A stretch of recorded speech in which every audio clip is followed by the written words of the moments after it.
코메리칸 네트워크 뉴스톡톡을 시작합니다.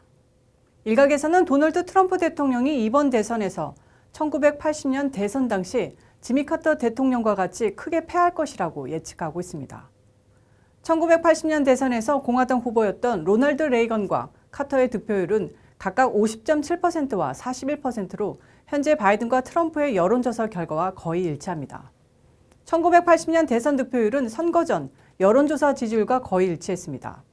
10%포인트 정도의 지지율 격차였는데 레이건이 무려 44개 주에서 승리해 대통령 선거인단 538명 중 489명을 차지해 압도적인 승리를 거뒀습니다. 카터 대통령이 승리한 곳은 메릴랜드, 웨스트버지니아, 미네소타, 그리고 자신의 고향이었던 조지아 등 4개 주뿐이었습니다. 현재 바이든과 트럼프 판세가 선거로 곧바로 이어질 경우 이런 결과도 나올 수 있다는 겁니다. 1980년 당시 카터 대통령은 경제 침체기에 빠진 상황에서 이란에 억류된 미국인 인질 구출에 실패하면서 재선에 실패하고 말았습니다. 트럼프도 코로나 바이러스 대처를 잘못해 경제를 망가뜨렸으며 지난 4년간 국제적인 망신을 자초했기 때문에 카터와 같은 수모를 당할 것이라는 예측입니다. 최근에 여론조사를 종합집계해 대통령 선거인단 538명 중 당선 가이드라인인 270명 충족 여부를 따져보는 리얼 클리어 폴리틱스의 최근 조사에 의하면 바이든은 현재 232명, 트럼프는 125명을 안정적으로 확보하고 있으며 나머지 181명은 경합 상태입니다. 경합 지역의 현재 지지율 상태로 승패를 결정짓는다면 바이든은 357명, 트럼프는 181명으로 바이든의 승리가 낙관적입니다. 일부 전문가들은 트럼프가 알래스카, 캔자스, 루이지애나, 미시시피, 유타, 아칸소, 미주리, 인디애나, 몬태나, 사우스캐롤라이나를 제외한 전 지역을 바이든이 석권해 413대 125를 기록할 것으로 예측했습니다. 대다수의 여론조사 기관과 선거 예측 기관이 바이든 승리를 전망하고 있습니다. 선거 예측 기관의 평균 예상치도 바이든이 290명을 확보해 이미 매직 넘버 270명을 넘어섰으며 트럼프는 163명에 그쳤습니다. 하지만 4년 전 선거에서도 예측 기관들은 힐러리 클린턴 민주당 후보의 압승을 예측했습니다.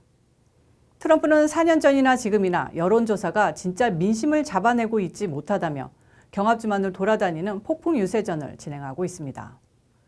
그는 지난 주말 대표적인 경합주인 플로리다주로 주소를 이전하고 사전투표를 했으며 노스캐롤라이나와 오하이오, 위스콘신, 미시간 등을 돌았습니다. 그가 유세에서 마이크를 잡은 시간만 6시간이 넘습니다.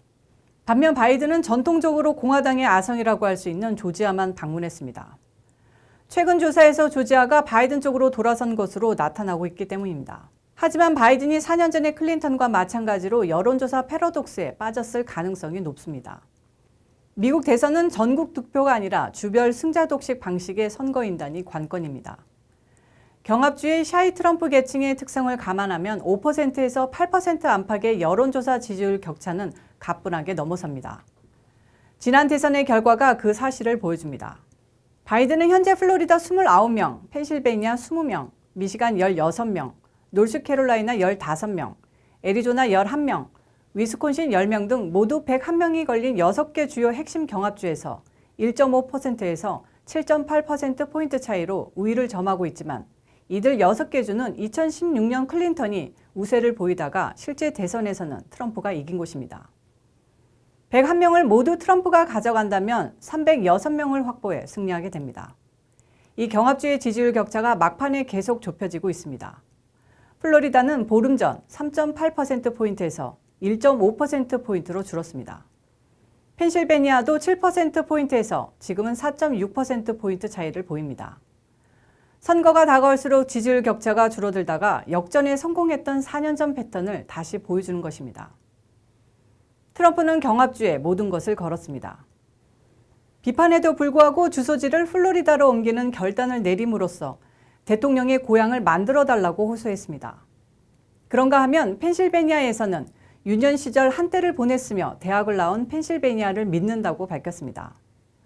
이 밖에도 4년 전 트럼프가 승리했던 오하이오 18명, 조지아 16명, 아이오와 6명도 현재 바이든이 박빙 우세를 보이고 있으나 실제 결과에서는 뒤집어질 가능성이 매우 높습니다. 단순셈법으로 대선을 예측하면 바이든이 절대적으로 유리합니다. 현재 확보가 확실시되는 선거인단 232명에다가 매직 넘버 270명에 모자라는 38명만 추가하면 되기 때문입니다. 이런 상황에서 대부분의 예측기관은 바이든이 승리할 확률을 80% 이상으로 잡았습니다. 하지만 4년 전 클린턴의 승리 확률도 80% 이상이었습니다. 민주당이 지나치게 현 판세를 자만하고 있다는 지적도 나옵니다. 우편투표와 사전투표 참여자가 지난 대선에 비해 10배 가까이 늘어났으며 이들 대부분이 민주당 지지층이라는 사실 등을 들며 승리를 낙관하고 있다는 것입니다. 여기에 트럼프의 결정적 한방이 남아 있습니다. 4년 전과 달리 트럼프는 현직 대통령으로 지구상의 모든 정보를 한 손에 쥐고 있습니다. 4년 전 이맘때 힐러리 클린턴은 국무장관 재직 시절 공식 업무를 국무부 메일 계정이 아닌 자신의 개인 이메일로 주고받았다는 사실이 드러나면서 엄청난 지지율 타격을 받았습니다. 국가 기밀을 개인 이메일로 주고받고 이를 보관하는 별도의 서버를 자신의 자택에 뒀다는 의혹은 나중에 모두 소명됐으나 당시에는 패배의 결정타가 됐습니다. 2016년부터 미국 대선은 더 이상 정직한 승부가 아닙니다. 대선이 가까워질수록 폭로전이 난무했는데 아직 결정적인 한 방을 남겨뒀을 가능성이 매우 높습니다. 서로 승리를 장담하는 진짜 이유가 따로 있을 수 있기 때문에 이번 대선은 끝까지 결과를 알 수 없는 선거가 될 것 같습니다. 뉴스톡톡을 마치겠습니다.